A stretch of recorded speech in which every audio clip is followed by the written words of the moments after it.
الحمد لله الذي لا يبلغ مدحته القائلون ولا يوصي نامه العادون ولا يؤدي حقه المجتهدون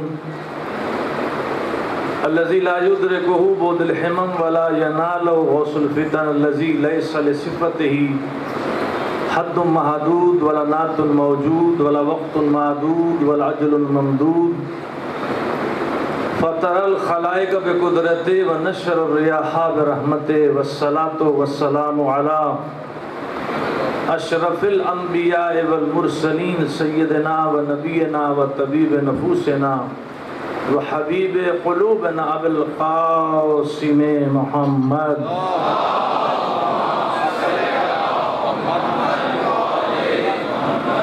علیہ طیبین الطاہرین المعصومین المنتجبین المنتخبین المظلومین اما بعد فقد قال اللہ سبحانہ وتعالی فی محکم کتابہ المجید والفرقان الحمید وهو اصدق الصادقین وقولہ الحق بسم اللہ الرحمن الرحیم یاسین والقرآن الحکیم انک لمن المرسلین علی صراط مستقیم درود بھیجئے محمد و آل محمد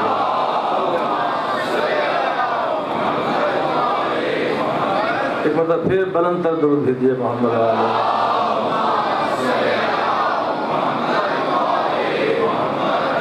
ہزار مرتبہ کوئی بھی شخصیت کسی شخصیت کا تعارف کراتی ہے تو تعارف کرانے والے کی جتنی حیثیت بلند ہوگی اتنی جس کا تعارف کرایا جا رہا ہے وہ مقام پر پہنچتا چلا جائے گا۔ ایک عام انسان کسی کا تعارف کرائے وہ حیثیت اور ہے، ایک عالم کسی کا تعارف کرائے اس کی حیثیت اور ہے، ایک نبی وقت کسی کا تعارف کرائے اس کی حیثیت اور ہے، اور جس کا خالق تعارف کرا رہا ہے یعنی تمام انبیاء میں جو مقام سرکار کو ہے، کہاں مقام ہے درک نہیں کر سکتے ہیں ہم آج تک رسالت کا حیثیت ہی نہیں سمجھ پائے کہ رسالت کیا ہے، نبوت کیا ہے۔ صرف زبان پر ہمارے نبوت، رسالت، امامت، ولایت، وہ کس درجہ کمال پر ہے سرکار؟ کسی بھی پیغمبر کو اس نے رحمت للعالمین نہیں کہا۔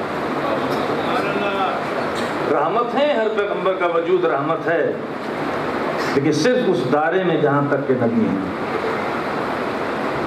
لیکن اللہ نے جب اس پیغمبر کو بھیجا ہے تو کس جملے کے ساتھ بھیجا ہے؟ وَمَا أَرْسَلْنَاكَ إِلَّا، میرے حبیب ہم نے آپ کو بھیجا ہی نہیں مگر عالمین کے لیے رحمت بنا کر۔ اب جو کسی کے رحمت کا جزوی نہیں ہے، کلی رحمت کا مظہر بن کر آ رہا ہوگا تو وہاں امکان خطا ہے ہی نہیں۔ یہ آیت مجیدہ سب سے بڑی دلیل عصمت رسالت کے لیے ہے کہ خدا کہہ رہا ہے کہ میں نے جو آپ کو بھیجا ہے، ارسال کیا ہے، جہاں جہاں تک میری ربوبیت ہے وہاں وہاں تک آپ رحمت ہیں۔ ہم جتنی بھی کوشش کر لیں مقام کو نہیں، انسان کو درک نہیں کر سکتا، عقل نہیں ہے، شعور نہیں ہے، اس کو یہ معلوم ہے، معلوم کی حد تک وہ جانتا ہے میرا کوئی مالک ہے، لیکن اگر وہ سارے جانور اس کرۂ ارض کے شورا کر لیں تو اپنی نو میں تو کمال حاصل کریں گے لیکن انسان تک نہیں پہنچ سکتے۔ بس جس طرح انسان، جانور انسان کو درک نہیں کر سکتا، انسان معصوم کو درک نہیں کر سکتا۔ جو لطف خفی جو اللہ نے معصوم کو عطا کیا ہے وہ کس مقام پر ہے، کس کمال پر ہے۔ اسی طرح نبی بھی چاہیں وہ خاتم النبیین کے کمال کو درک نہیں کر سکتے۔ یہ وہ پیغمبر ہے کہ جس کی امت میں آدم سے عیسیٰ تک بھی شامل ہیں۔ یہ وہ پیغمبر ہے کہ جس کے مومنین آدم سے عیسیٰ تک ہیں اور امیر المومنین اسی کا بھائی علی ابن ابی طالب ہے۔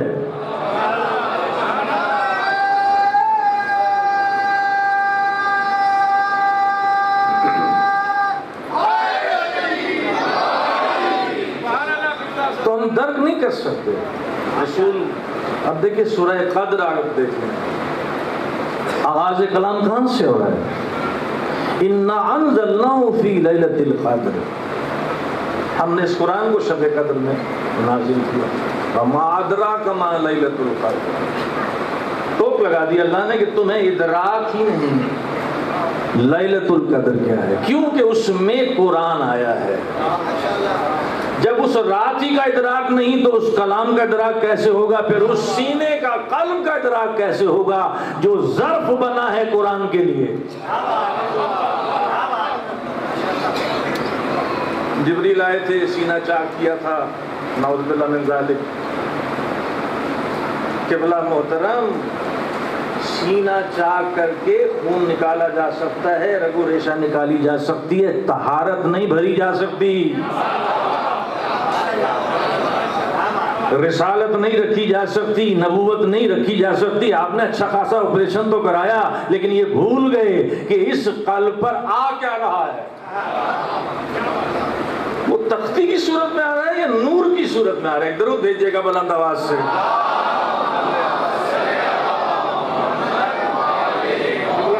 آپ بھی ادھر آ جائیے، میرے سامنے آ جائیے، آپ بھی ادھر آ جائیے، ایک درود بھیج دیجیے محمد و آل محمد کا۔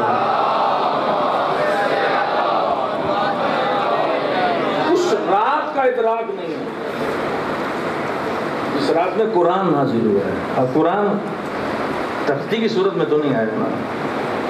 3 کتابیں تختی ہو کر آئی ہیں، لکھی ہوئی آئی ہیں، لیکن قرآن لکھا ہوا نہیں آیا۔ قرآن نکلا ہی زبان رسول سے ہے تو قرآن بنا۔ کتاب کہتے ہیں اب کتاب اللہ ہے، کلام اللہ ہے، قرآن ہے، قلب رسول پڑا، کتنا پاکیزہ ہوگا، طاہر ہوگا۔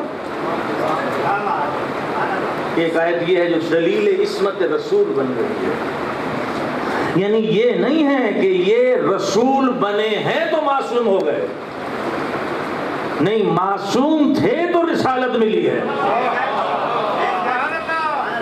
کیونکہ کوئی بھی منصب الہیہ وہاں نہیں آئے گا جہاں امکان خطا ہو۔ اب یہ کیونکہ ابتدائی تقریر ہے تو اس میں پھیلے گا، پھر اس کو ہم سمیٹ لیں گے۔ کون ہے رسول جس کو اللہ مصطفیٰ کہہ رہا ہو؟ مصطفیٰ کسے کہتے ہیں؟ تمام نقائص اور عیب سے مبرہ، تمام نقائص۔ حیرت کی بات ہے کہ آپ نے کہہ دیا بھائی نعوذ باللہ من ذالک، نسیان بھی کہہ دیا گیا، جنون بھی کہہ دیا گیا، عصیان بھی۔ عصیان بہت بڑی بیماری ہے، نسیان سے بلند ہے۔ عصیان کے معنی کیا ہے کہ ابھی کچھ کہا ہے، 5 منٹ کے بعد کچھ اور کہہ دیا۔ حالانکہ اللہ فرما رہا ہے کہ جہاں ہم براہ راست علم عطا کر دیں وہاں بھول چوک نہیں ہوتی۔ ہمیں براہ راست نہیں ملا تو ہمیں بھول چوک ہے، یاد کی سورہ بھی بھول جائیں گے، پیچھے سے لقمہ آ جائے گا۔ یہ بھول جانا دلیل ہے کہ براہ راست اس نے علم نہیں دیا، لیکن جانوروں کو براہ راست دے دیا، کیونکہ وہاں کوئی پیغمبر نہیں آ رہا، کوئی ہادی نہیں آ رہا۔ اس نے ہر پرندے کی زندگی گزارنے کے لیے براہ راست علم عطا کیا ہے۔ پرندہ کبھی نہیں بھولتا کہ میں نے انڈے کیسے سینے ہیں، کوئی اسے بتانے بھی نہیں آتا کہ اتنے دن بیٹھنا ہے، اسے کوئی ہادی بتانے نہیں آتا کہ تم نے اس کو خوراک ایسے دینی ہے۔ اسے اتنا یقین ہے اس خالق پر کہ جب گھونسلوں سے نکلتے ہیں تو آب و دانہ کی تلاش میں، لیکن جب پلٹتے ہیں تو ذخیرہ لے کے نہیں آتے، چونچ خالی ہوتی ہے۔ تو یہ توکل پرندوں سے انسان اگر سیکھ لے، کمپنیوں پہ بھروسہ نہ کرے، کمپنیوں پہ تو بھروسہ نہیں ہے نا، بینک پہ بھی ہمیں بھروسہ ہے، ہر چیز پہ بھروسہ ہے، اس پہ توکل کرو۔ امام رضا فرماتے توکل سیکھنا ہے تو پرندوں سے سیکھو، جب نکلتے ہیں تو واپس آتے ہیں تو چونچ خالی ہوتی ہے، مینکار میں کچھ نہیں ہوتا، کیونکہ وہ جانتے ہیں جس نے خلق کیا ہے آج بھی رزق دیا تھا، کل بھی رزق وہی دے گا۔ رزق کا ذمہ اس نے لیا ہوا ہے، رزق وہ دے گا، رزق عبادات کی بنا پہ نہیں دیتا وہ، ورنہ دہریے کو تو ایک گھونٹ پانی نہ ملے۔ یہ سانس رزق ہے کہ نہیں؟ پانی کے بغیر آپ کچھ دیر رہ لیں گے، کھانے کے بغیر رہ لیں گے، سانس کے بغیر تو نہیں رہ سکتا انسان۔ اگر وہ چاہے تو عمل تنفس ہی میں گڑبڑ کر دے، خلل ڈال دے تو انسان گیا، لیکن دہریے سے بھی سلب نہیں کر رہا رزق، کیونکہ خالق نے جب یہ وجود دے دیا تو اس وجود کی بنا پر اسے حق حاصل ہوا کہ اس کو رزق فراہم کیا جائے۔ تو پھر یہ نہیں ہے کہ بھئی یہ مومن ہے، کیونکہ وہ رحمان ہے اور اس کی صفت عام ہے، جو مانتے ہیں اس کو بھی دے رہا ہے، جو نہیں مانتے اس کو بھی دے رہا ہے، البتہ جو مان کر اس سے مانگے تو مزید اضافہ کر دیتا ہے۔ جو بغیر مانگے دہریوں کو عطا کر رہا ہو، اگر مومن اس سے مانگے گا تو کیسے نہیں عطا کرے گا؟ تو یہ پیغمبر اسلام کی شان یہ ہے، آپ کی شان یہ ہے کہ پوری عالمین کے لیے آپ کو نبی بنا کے بھیجا۔ کتنے منصب ہیں حضور کے پاس؟ نبوت ہے، رسالت ہے، امامت ہے، ولایت ہے اور ختم نبوت ہے، خاتم النبیین ہے۔ تو بھئی ختم نبوت کی دلیل بھی تو مسلمانوں کے پاس ہونی چاہیے نا، کہ اب ختم نبوت ہو گئی، حضور نے مہر لگا دی، اب حضور کے بعد کوئی نبی نہیں آئے گا۔ یہ نہیں کہ سرکاری نبی نہیں رہے، اب وہ تو نبی ہیں، اب نبی کوئی نہیں آئے گا، وہ دروازہ بند کر دیا۔ اس لیے تمام مسلمانوں نے لکھا ہے کہ آپ کے شانے پر مہر تھی کھال کی ابری ہوئی۔ تو مہر آپ کہاں لگاتے ہیں؟ جب کوئی چیز لکھتے ہیں دستاویز تو سب سے اینڈ میں مہر لگاتے ہیں۔ کیا مطلب ہوا؟ کہ مہر سے نیچے نہیں دیکھنا، وہ تحریف ہو جائے گی، مہر سے اوپر دیکھنا ہے۔ یہ حسنین کو سوار کراتے اس لیے تھے کہ میری ختم نبوت کی دلیل یہ وجود ہیں۔ فتح مکہ کے موقع پہ علی کو اپنے کندھوں پہ سوار اس لیے کیا تھا کہ تم نے نیچے نہیں دیکھنا کہ میں کس کے کندھے پر ہوں، تم نے دیکھنا ہے میرے کندھوں پر کون ہے۔ وہ ہیں ختم نبوت کی دلیل کون ہے؟ جناب زہرا۔ ختم نبوت کی دلیل کون ہے؟ علی بن ابی طالب۔ ختم نبوت کی دلیل کون ہے؟ وارث زمانہ۔ درود بھیجیے گا امام کے نام پر۔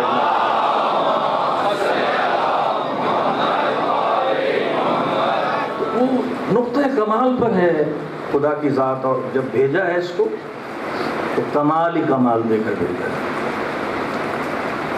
کتنا علم دیا ہوگا رسول کو؟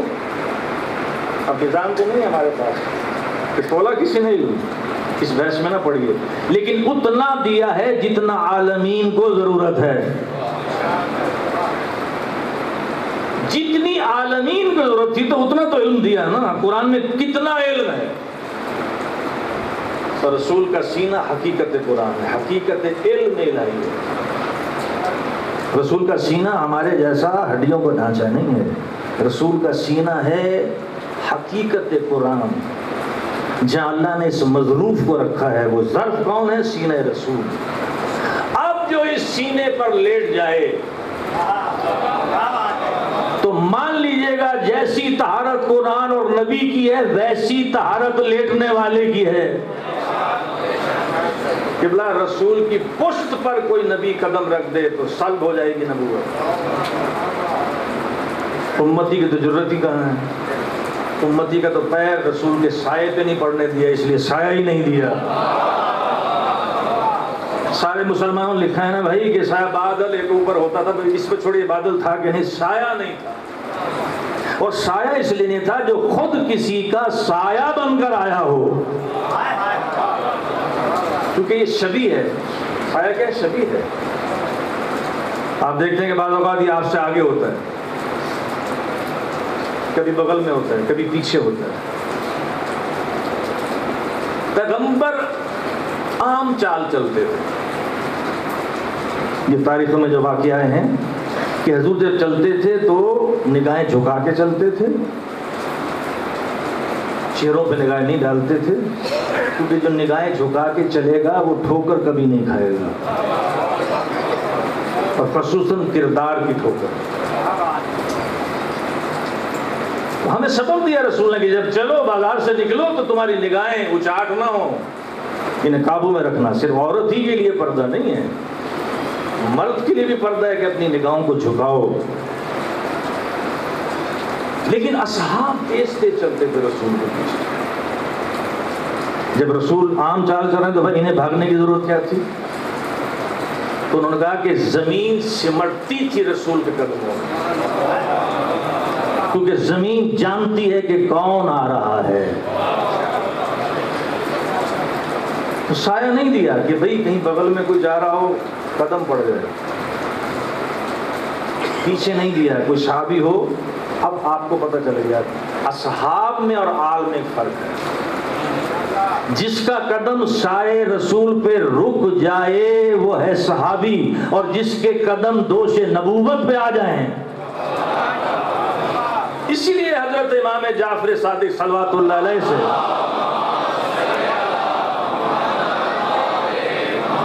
سوال کیا گیا، یہ رسول اللہ آپ کے جد نے آپ کے جد ہی کو کیوں سوار کیا؟ اور بدھ بھی تو رسول نے توڑے ہیں نا عصا سے، علی کو سوار کر دیا. اور علی کہاں تک تھے؟ رسول نے پوچھا علی کیا محسوس کر رہے ہو؟ اللہ کے حبیب چاہوں تو عرش چھو لوں.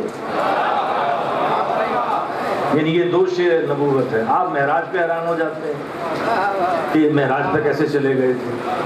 بھئی معراج پہ حیران ہو جاتے ہیں، آپ کا معاملہ کچھ اور ہے.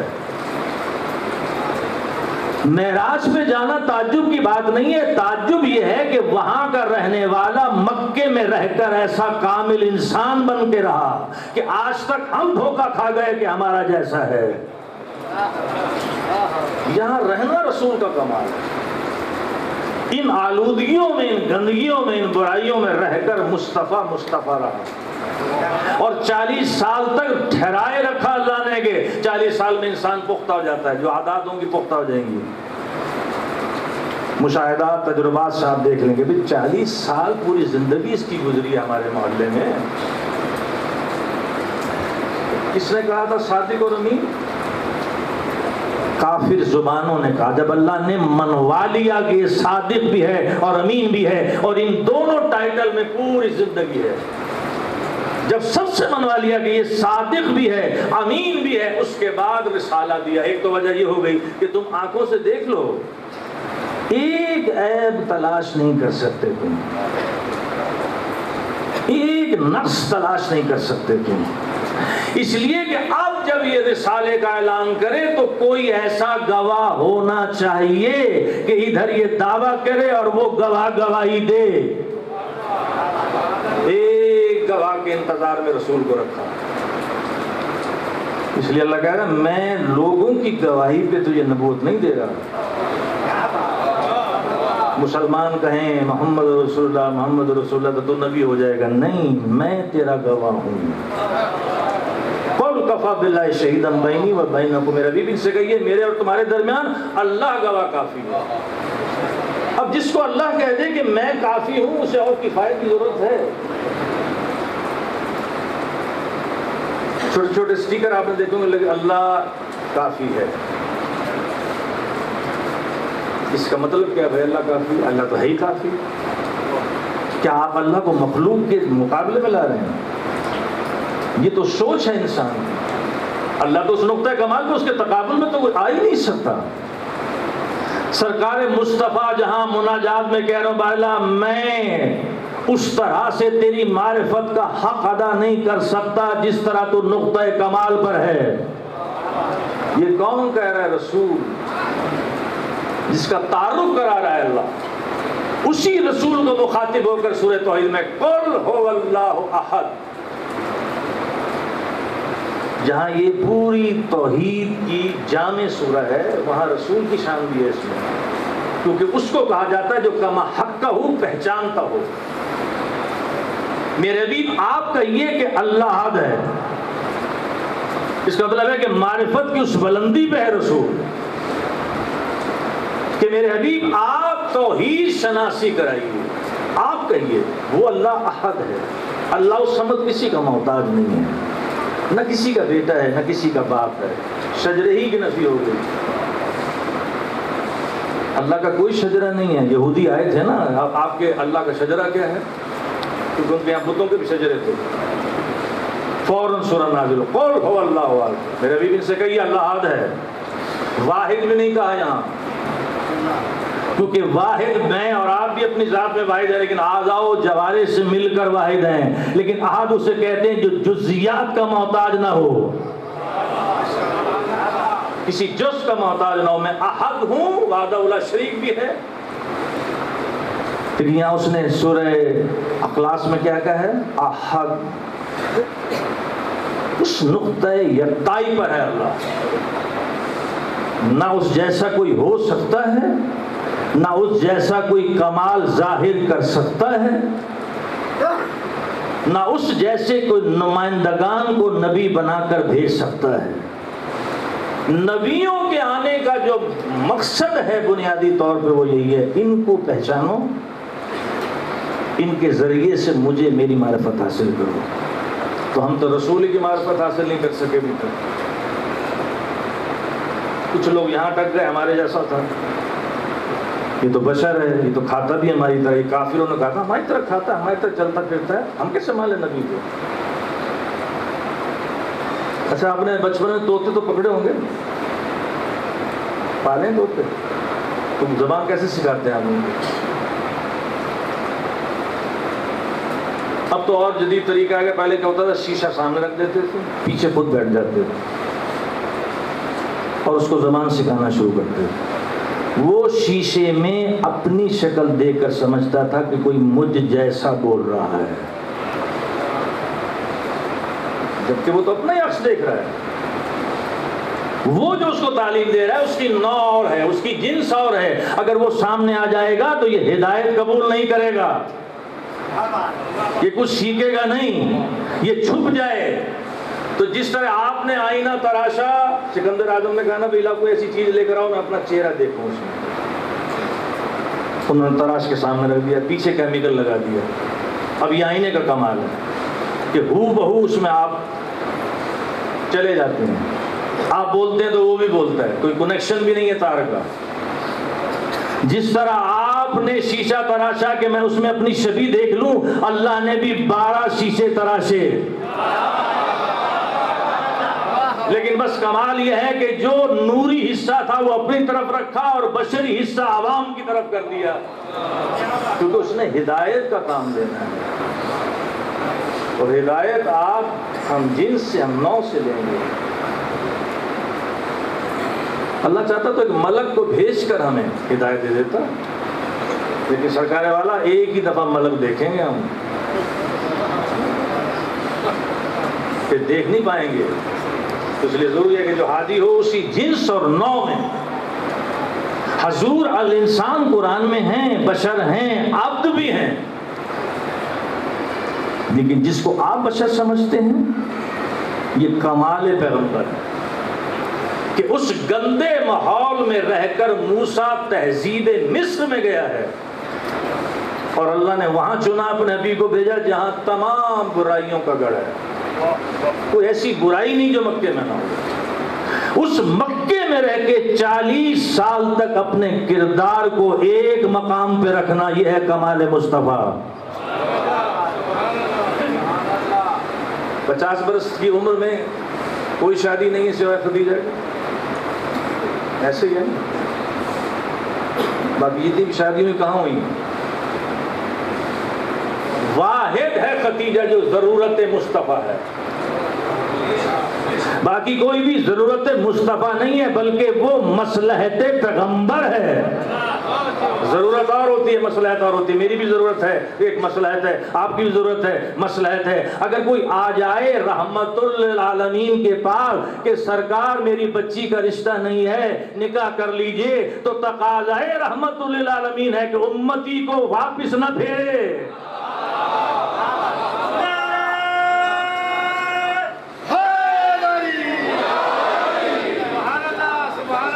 آپ نے اپنی طرف سے اپنے ضرب سے تولا تھا تو پھر یہی ہوگا۔ اور محمد والے محمد صلی اللہ علیہ وسلم،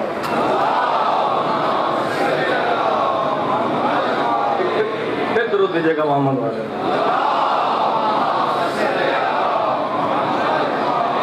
وہ ضرورت صرف رسول کی کون ہے؟ خدیجۃ الکبریٰ سلام اللہ علیہا۔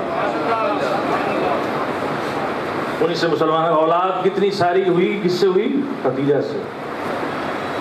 اچھا یہ بھی فائدہ مند ہوگی چیز کی کہ 4 بیٹیاں تھیں، 3 بیٹے تو ہیں نا کم از کم، قاسم ہیں، عبداللہ ہیں، طاہریہ طیب،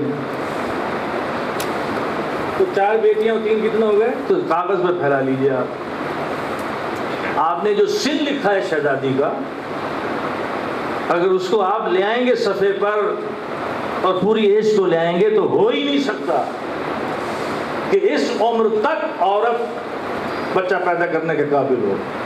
اس کا مطلب ہے کہ جو آپ کو کچھ نہیں ملا خدیجہ کا تو آپ نے سن بڑھا کے پیش کر دیا، لیکن خدیجہ خدیجہ ہی رہی،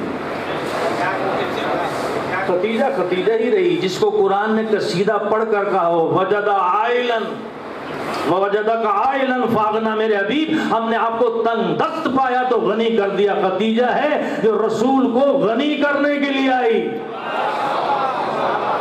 اور رسول کو غنی کرنے نہیں آئی، منصوبہ مصطفیٰ و خدا کو پیروں پہ کھڑا کر دیا، وہ ہے خدیجہ۔ اسلام میں آ کر غنی ہو جانا اور ہے، اسلام کو غنی کر دینا اور ہے۔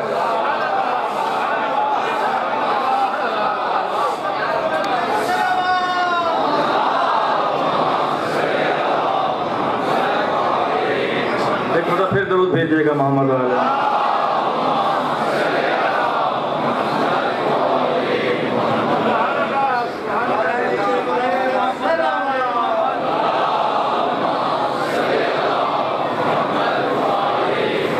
اس لیے رسول خدیجہ کو نہیں بھول پائے۔ اچھا یہاں میں نے شاید کسی کتاب میں نہ پڑھی، جعفری صاحب بیٹھے ہیں، قبلہ بیٹھے ہیں، آپ نے بہت کتابیں پڑھی ہیں، کسی کتاب میں دکھائیے کہ رسول نے عقد سے پہلے کہا ہو جاؤ خدیجہ آپ کو کلمہ پڑھاؤ پہلے۔ میں دعویٰ نہیں کرتا، وہ کسی کتاب میں لائیے۔ خدیجہ سے کہا ہو، جبکہ امام حسن عسکری کا نکاح سے پہلے ہمارے 10ویں امام فرما رہے ہیں حکیمہ پہلے لے جاؤ ان کو، انہیں دین کی تعلیم دو، اب بعد میں ہوگا۔ یہاں خدیجہ کے لیے رسول نہیں کہہ رہے کہ چچا پہلے کلمہ پڑھائیے۔ بھئی اتنی اہم بات ہے، آپ چچا کا کلمہ تلاش کر رہے ہیں، آپ تو چچا کے لیے کہہ رہے ہیں کلمہ کب پڑھا تھا، پہلے خدیجہ کے لیے دکھائیے کہ کلمہ کب پڑھا تھا۔ کلمے کی ضرورت ان کی تھی جو شرک و کفر میں مبتلا تھے، لیکن جو دین ابراہیمی پر تھے انہیں کلموں کی ضرورت نہیں تھی۔ ادھر حضور نے اعلان کیا، یہ ادھر سے ادھر ہو گئے، وہاں بھی مومنین تھے، یہاں بھی مومنین رہے۔ کلمہ تو دیکھیے آپ مسلمان، ہمارے یہاں بچے پیدا ہوتے ساری رسومات میں جکڑا جاتا ہے بیچارہ۔ کچھ خواتین کی رسومات ہیں، آپ نے دیکھا ہوگا نکاح کے موقع پہ شریعت نکل آتی ہے خواتین کی، جنازوں میں بھی نکل آتی ہے۔ ایک نکاح میں تاخیر اس لیے ہو گئی کہ وہاں چوڑی نہیں آئی، ان کا نکاح نہیں ہوگا۔ اچھا اب مولوی صاحب بھی بیچارے بے بس ہو جاتے ہیں۔ تو کچھ شریعت آپ کی بدعات ہیں، رسومات جو ہمارے اندر ہیں، وہ رسومات کہ جو دین سے نہ ٹکرائیں ان کی بات نہیں ہو رہی، جو صریحاً بدعت ہے جس کو جذب بنا کر کیا جائے وہ تو بدعت سے بھی اوپر سپرلیٹو ڈگری بن جاتی ہے۔ ایک بچہ پیدا ہوا کتنی رسومات ہو جاتی ہیں اس کی، جب وہ اس قابل ہوتا ہے تو دیندار گھروں میں کیا ہے کہ عالم دین کو بلا کر یا کسی بزرگ کو بلا کر اس کے کہتے ہیں بسم اللہ الرحمن الرحیم پڑھو، ابتدا کرائی جائے۔ لیکن کبھی آپ نے کسی مسلمان گھر میں دیکھا ہو کہ انہوں نے کہا بیٹا کلمہ پڑھو، تو کلمہ کیوں نہیں پڑھوایا آپ نے؟ جبکہ روزانہ آپ کو ہے کہ تجدید عہد کریں، سونے سے پہلے بھی آپ کلمہ پڑھیں، تجدید کریں اللہ کی وحدانیت کا، رسول کی رسالت کا، علی کی ولایت کا، کہ اگر سوتے سوتے موت آ جائے تو مومن کی موت ہو۔ لیکن بچے کو نہیں پڑھاتے آپ، ABC کا قاعدہ پڑھا دیتے، لیکن جو اہم ترین تھی کہ کلمہ پڑھائیں، تو جواب کیا ملے گا؟ کیونکہ یہ مسلمان گھر میں پیدا ہوا ہے۔ آپ نے اس خاندان کو دیکھا نہیں ہے جس کی قرآن نے سند دی ہوئی ہے، آپ کلمے تلاش کر رہے ہیں۔ تقلبک فی الساجدین، میرے حبیب ہم نے آپ کو ہمیشہ سجدہ کرنے والوں میں پلٹایا ہے۔ ایک فرد نہیں ہے خاندان رسالت کا جو کبھی بھی بت پرست رہا ہو۔ 361 قبیلے رسول کے خاندان سمیت، 360 بت تھے لیکن ایک نہیں تھا، ایک ہی قبیلے کا نہیں تھا، وہ سرکار کا خاندان ہے جو ہمیشہ سے توحید پرست رہے۔ تو برحال ذہن ادھر سے ادھر منتشر نہ ہو، میں نے عرض کیا ہے کہ رسول کا سب سے بڑا کمال یہ ہے کہ ایک ذات ہوتے ہوئے آفتاب کی طرح اپنی سیرت کو اتنا بلند کیا کہ اللہ نے قیامت تک کے لیے انسانیت کے لیے نمونہ حیات بنا دیا۔ تم نے دوست کیسا بنانا ہے؟ رسول کو دیکھو۔ باپ کیسا ہونا چاہیے؟ رسول کو دیکھو۔ شوہر کیسا ہونا چاہیے؟ رسول۔ تاجر کیسا ہونا چاہیے؟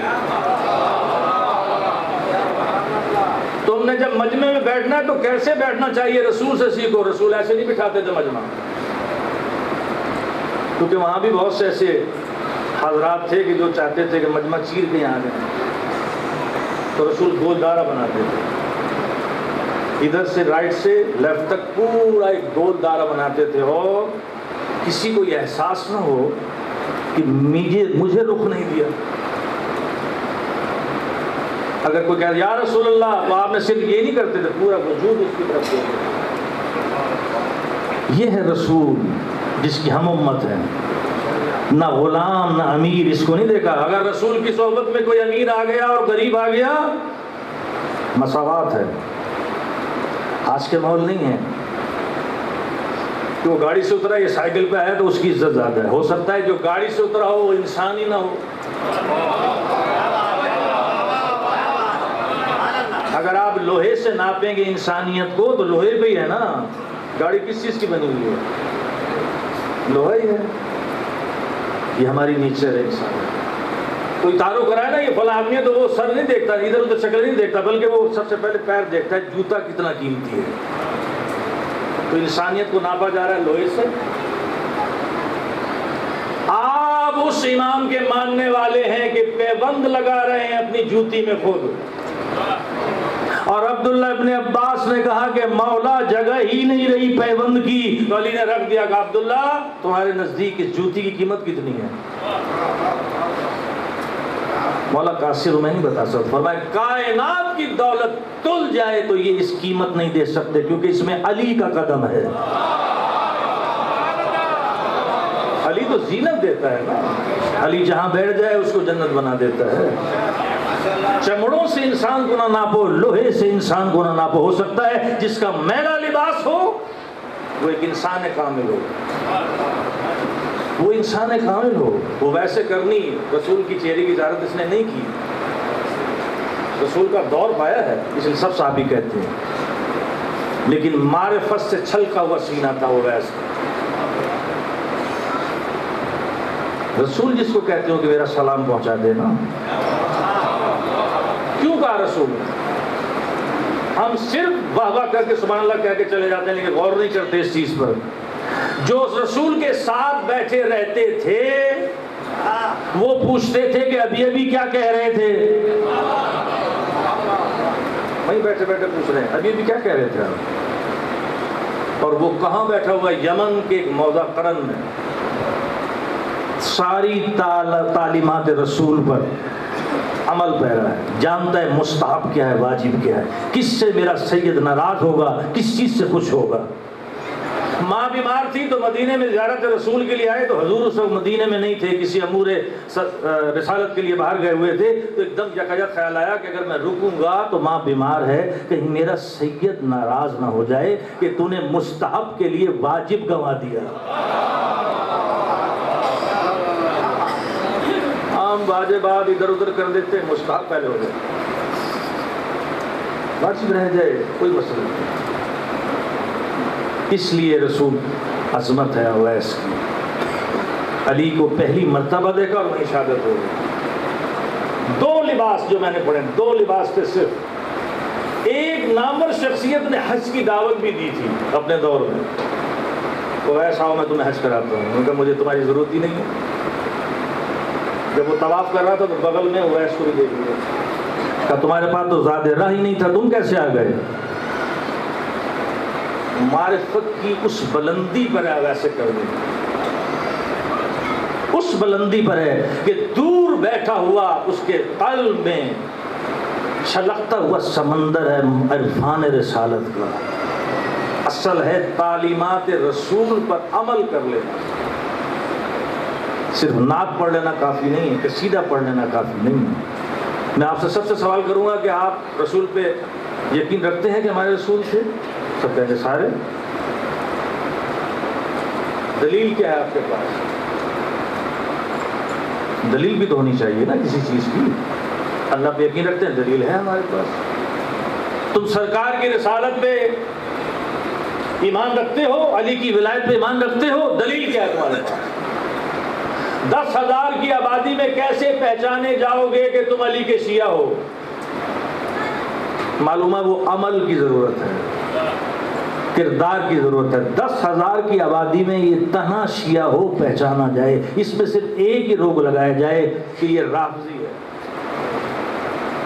یہ جھوٹا نہیں ہے، یہ خائن نہیں ہے، یہ کسی کو گالی نہیں بکتا، اس کی نگاہیں غیرت والی نگاہیں ہیں، ساری صفات اور ایک عیب نکالے کہ بس اس کا عیب یہ ہے کہ رافضی ہے۔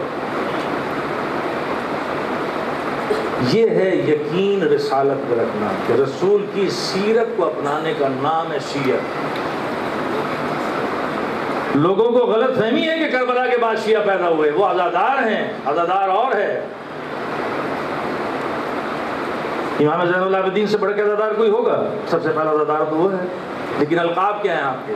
زین العابدین، سید الساجدین، یعنی مطابقت کر کے بتائی۔ پہچان نہ ہو کہ میرے بابا کا عزادار ہے تو پہلے دیکھنا کہ یہ واجبات بھی ادا کر رہا ہے کہ نہیں کر رہا، نماز پڑھتا ہے، روزہ رکھتا ہے، واجبات ادا کر رہا ہے۔ عزادار کا مربوط رشتہ ہے دین سے، جتنی عزاداری میں ڈوبے گا اتنا دیندار بنتا چلا جائے گا، اور اگر دین کا ایک ذرہ بھی اس کے اندر نہیں، جو کچھ کہہ لیجیے عزادار حسین نہیں ہے یہ۔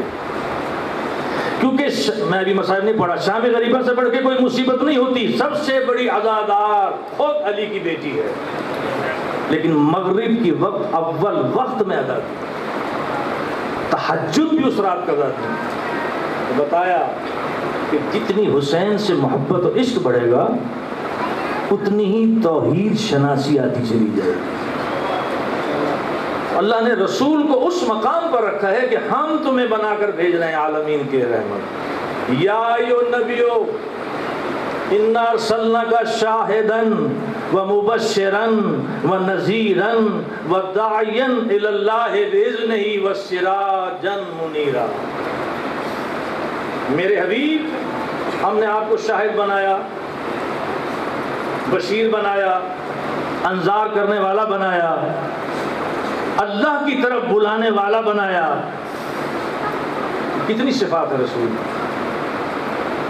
شاہد بھی ہیں، مبشر بھی ہیں، نذیر بھی ہیں۔ نذیر سے مراد وہ ڈرانے والا نہیں جیسے آپ ڈراتے ہیں، احساس دلانے والا کہ تم پر کوئی حاکم ہے اور تم نے کسی کی بارگاہ میں سوال کا جواب دینا ہے، یہ احساس رہے۔ جیسے لائق بچہ باپ کی غیر موجودگی میں ایسا کام نہیں کرے گا کہ باپ سنے تو وہ ناراض ہو جائے، اللہ کا عبد بھی وہی ہے جو خلوت میں بھی ایسا کام نہ کرے جس سے اللہ ناراض ہو جائے. تو آپ سوچئے جو رسول اس بلندی پر ہیں، جن کا پورا وجود جو ہے اللہ نے اس مقام پہ رکھا ہوا ہے کہ سینے کو حقیقت قرآن قرار دے دیا، زبان کو وحی قرار دے دیا. وَمَا يَنْطِقُ عَنِ الْهَوَىٰ إِنْ هُوَ إِلَّا وَحْيٌ يُوحَىٰ، یہ تو خواہشات نفسانی سے نطق نہیں کرتا. جو اپنی خواہش سے ایک لفظ نہ نکالتا ہو وہ عمل کیا کرے گا؟ وَمَا تَشَاءُونَ إِلَّا أَن يَشَاءَ اللَّهُ، یہ تو چاہتے ہی نہیں مگر وہ جو اللہ چاہتا ہے. وَمَا رَمَيْتَ إِذْ رَمَيْتَ وَلَٰكِنَّ اللَّهَ رَمَىٰ، کسی پیغمبر کو اللہ نے اس انداز سے یہ قصیدے نہیں پڑھے جو اپنے حبیب کے لیے پڑھے ہیں. اس نقطہ کمال پہ رکھا ہے. تو اب جب یہ رسول جائے گا تو وارث کون آنا چاہیے؟ حاکم نہیں کہہ رہا ہوں، وارث کہنا، جو ہر صفت کی اہل ہو، یعنی جو رسول کی صفات ہو وہی اس کے اندر ہو. اس لیے مولا کائنات نے چند چیزوں پہ فخر کیا ہے. ایک چیز میں یہ بھی فخر کیا، آپ نے فرمایا سلمان فارسی، ابو ذر، عمار بیٹھے ہوئے ہیں، کہا دیکھو اللہ نے مصطفیٰ کی تربیت کر کے بھیجا ہے اور میری تربیت خود حضور نے فرمائی ہے. روایات میں سینے پہ لٹاتے تھے علی کو، جھولا جھلاتے تھے علی کو، زبان چساتے تھے علی کو. اور زبان چسائی ہی اس لیے ہے، اچھا کسی صحابی کے دہن میں رسول کی زبان گئی ہو؟ ایک نے خواب میں دیکھا تھا کہ منہ کھولو، اس نے منہ کھولا، حضور نے خواب میں ایک لعاب ڈال دیا، وہ امام اعظم بن گئے. خواب میں لے لیں تو امام اعظم بن جاتے ہیں جنہوں نے برسا برس رسول کی حقیقت میں زبان چوسی ہو. رسول نے کسی کو نہیں کہا کہ لحموں کا لامی، دموں کا دمی. رسول بتا رہے ہیں کہ علی کا جسم بھی وہی ہے جو میرا ہے، جو میرا جسم ہے وہ علی کا جسم ہے، جو میرا گوشت ہے وہ علی کا گوشت ہے، جو میرا خون ہے وہ علی کا خون ہے. اس سے زیادہ حدیثیں آپ کو کیا ملیں گی؟ جس کے خون کو اپنا خون کہتے، جس کے جسم کو اپنا جسم کہتے. کسی بھی صحابی کے لیے حدیث نہیں ہے، تواتر ہے، دفتر بھرا پڑا ہے. جتنی احادیث مولا کائنات کی شان میں آئی تو کیوں آئی شان میں اتنی؟ ادھر ادھر نہ چلے جانا. میرے بعد صرف ایک دروازہ ہے جہاں سے تمہیں علم ملے گا، جہاں سے تمہیں ہدایت ملے گی، جہاں سے تمہیں انسان سازی کے سامان ملے گا. حاکم بننا اور ہے، لیکن وارث رسول وہی بنے گا جس کو اللہ بٹھائے گا، کیونکہ نہ نبی آپ نے بنایا تھا نہ وارث نبی آپ بنا سکتے ہیں. الہی پوسٹ ہے تو اس پہ وہی آئے گا جس کو اللہ بٹھائے گا. اور وہ بیٹھنے والا محتاج مسند و تخت نہیں ہے. اگر وہ نبی کا وارث ہے تو وہ بیلچہ لے کے زمین درست کر رہا ہوگا اور لوگ وہیں جا کے مسائل پوچھ رہے ہوں گے. جب اٹک جائیں گے تو اسی کو بلا کر ثابت ہو رہا ہوگا کہ ہم بیٹھے ہیں، لیکن یہ ہے وارث رسول. حضرت حسین، ہم سمجھتے ہیں کہ ابتدائے مصیبت 10 محرم کو ہوئی ہے، جبکہ ابتدا در زہرا پر ہو گئی. ابتدا تو ہو چکی تھی، بس صرف یہ تھا کہ وہاں لکڑی جمع ہوئی یا شعلے بلند ہو گئے. تازیانہ وہاں بھی اٹھا ہے، تازیانہ کربلا میں بھی برسے. کائنات میں جتنی زہرا روئی ہے شاید ہی کوئی ہستی ہو سکے. علی جتنا زہرا کی شہادت پہ رویا ہے، اور یاد رکھیے گا کائنات میں علی سے بڑھ کر کوئی مظلوم بھی نہیں ہے. خود امام حسین فرماتے ہیں میرا بابا بہت مظلوم ہے. کیوں مظلوم ہے؟ زہرا زخمی ہو کے گر رہی تھی اور علی دیکھ رہا تھا. اور یہ کہتے ہوئے کہ مجھ پہ مظلومیت اتنی آ گئی کہ میرے اپنے چاہنے والے کہیں گے کہ تلوار کیوں نہیں اٹھائی، اگر میں اٹھاؤں گا تو لوگ کہیں گے حکومت کی لالچ میں اٹھائی۔ اس سے بڑی مظلومیت ہوگی۔ زہرا جب واپس پلٹ گئی تو سب سے پہلے پوچھا میری زینب و کلثوم کہاں ہے؟ جو حالات دیکھ کر آ گئی تھیں، لیکن میں کہتا ہوں بیوی دستے در باندھ کر، جب آپ کھڑی تھی تو آپ کے سامنے پردہ تھا، آپ کے سر پہ چادر تطہیر تھی، صحابیوں کا مجمع تھا، ابو ذر، سلمان جیسے غیرت مند صحابی بھی کھڑے تھے، لیکن بی بی جب آپ کی بیٹی دربار شام میں گئی ہے، بے مکنا و چادر تھی۔ یہ روایت میں نے کبھی نہیں پڑھی، ابھی ایک کتاب میں پڑھی ہے، تو میں آپ کو کہہ رہا ہوں کہ کوفے اور شام کے بازاروں میں کرائے کے تماشبین بلائے گئے، آئینے لگائے گئے کہ بھیڑ کی وجہ سے، مجمع کی وجہ سے جو نہ دیکھ سکے وہ آئینوں میں دیکھیں۔ اسی لیے تو امام سجاد کہتے ہیں کاش میری ماں مجھے پیدا نہ کرتی۔ یہ مرثیہ کربلا میں نہیں پڑھا، یہ مرثیہ آپ نے کہاں پڑھا؟ شام کے بازار میں، کاش میری ماں مجھے پیدا نہ کرتی، یہ منظر میں اپنی آنکھوں سے نہ دیکھتا۔ حضرت حسین کی ابتدا ہوئی ہے جناب سیدہ زینب سلام اللہ نے خواب دیکھا تھا رسول کے دور میں، خواب دیکھ کر دوڑتی ہوئی ہیں رسول اللہ کے سامنے، نانا میں نے ہولناک خواب دیکھا ہے۔ بیٹی کیا دیکھا؟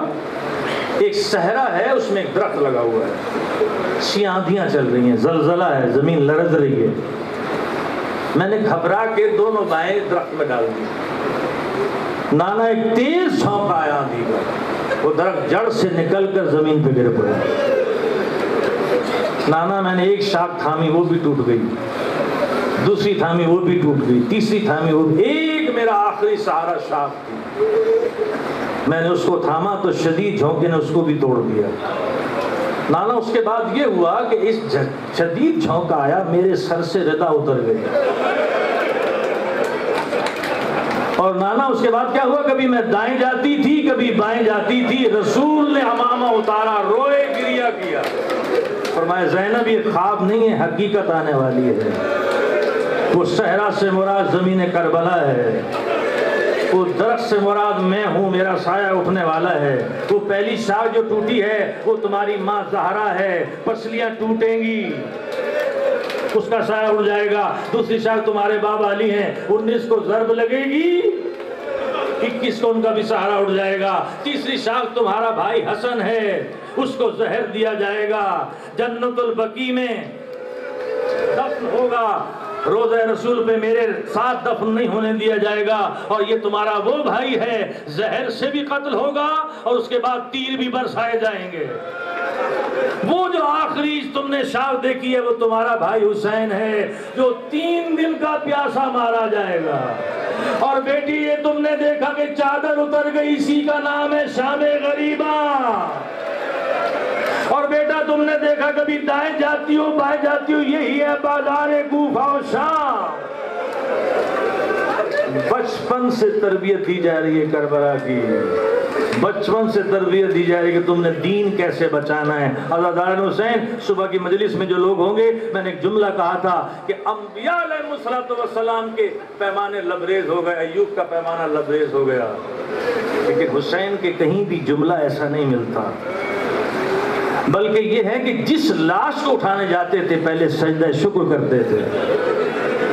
یہ کربلا محلہ ایسے نہیں ہو گئی، یہ خاک شفا ایسے نہیں ہو گئی، فرزند زہرا جگہ جگہ سجدہ کرتا رہا، ادھر کوئی شہید اٹھانے جاتے سجدہ کرتے، جانتے تھے کہ یہ خاک شفا بنے گی، اور سجدے سے عشق تھا، ادھر کوئی گرا سجدہ کیا، یہاں تک یہ تو امام وقت ہیں، معصوم ہیں، ام لیلہ جب اکبر گرے ہیں اور بی بی کو خبر پہنچ گئی تو آپ نے دیکھا کہ نماز پڑھ رہی ہیں، امام نے پوچھا ام لیلہ کوئی نماز واجب کا وقت تو ابھی ہے نہیں، کون سی نماز پڑھی؟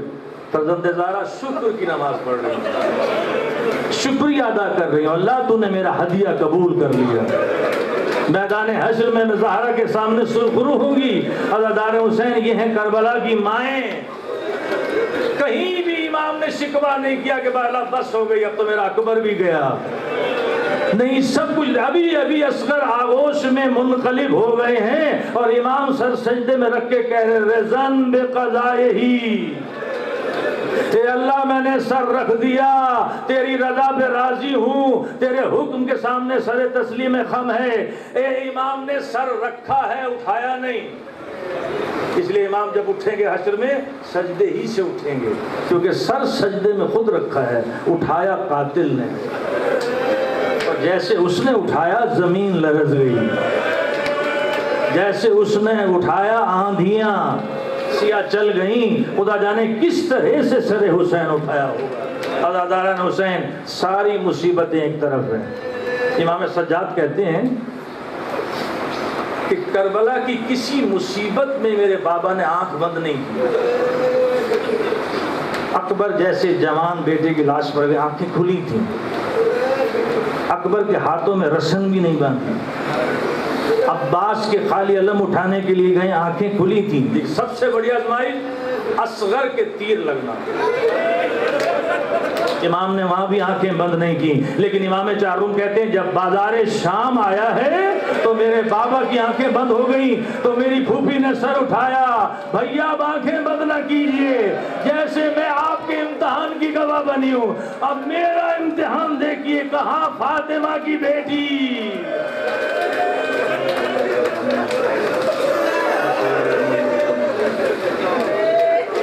صلی اللہ علیہ محمد بحق زہرا و ابیہا و بالہا و بنیہا، بحق زہرا و ابیہا و بالہا و بنیہا، بحق دم شہداء، بحق دم مظلوم علیہ الصلوۃ والسلام۔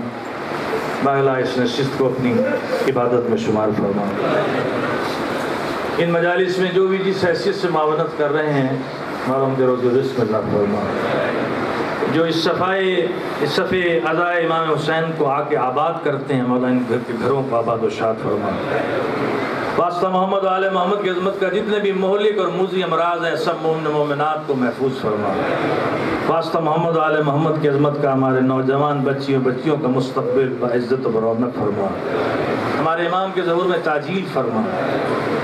ہمارے بزرگ امجد علی صدیقی، ان کے والدین کی مغفرت فرما، درجات کو بلند فرما، ان کے روزی و رزق میں اضافہ فرما۔ جتنے بھی ان مجالس میں جو حصہ ڈالتے ہیں مولا، سب کے روزی و رزق میں اضافہ فرما۔ اللہم صلی علی محمد و آل محمد و عجل فرج آل محمد۔